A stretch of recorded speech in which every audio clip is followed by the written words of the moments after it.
Hey folks, JR here with MCS Adventures plug and play turn signal kits.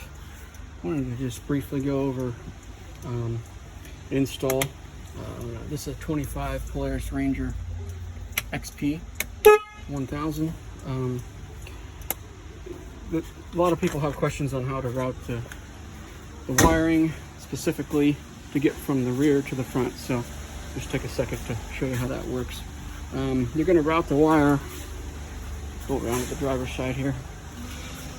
Our harness, you're going to basically route it down kind of over the clutch cover down towards the center underneath. Then you're going to take out both tunnels.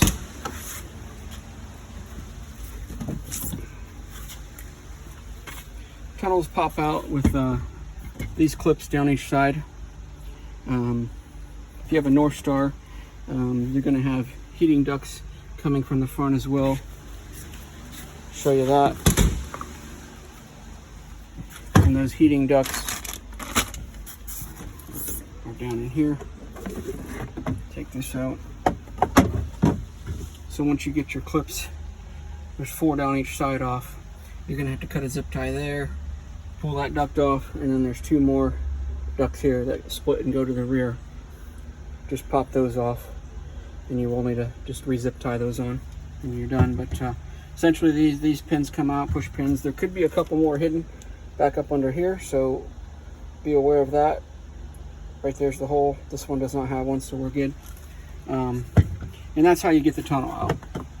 Once the tunnel's out, you can route the rear harness all the way up to the front here, and I come up this passenger front wheel well area. I just come right up the main frame, and then right up here there's a little hole near the top shock mount.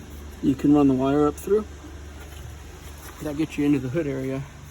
Once you're in the hood area, obviously, then you can feed it into the dash. To get to the dash, just take these 2 push clips right out here. And that whole gauge cluster comes out. You can also remove, again, different models have different bits here, but this is a North Star, I believe. It's got right command. There's 2 more push clips here and 3 Torx 40s, and that windshield mount will come out, and then this whole assembly will slide out of the middle. If you need more access, you can take the center, this whole center bit comes out by removing 2 more push clips down under here, and this whole switch assembly and control panel will pop right out. So that gives you full access to everything you need to finish the install on pretty much any turn signal kit we have. So I wanted to show you that to you. A lot of people have questions on that, so hopefully that helps somebody. Thanks.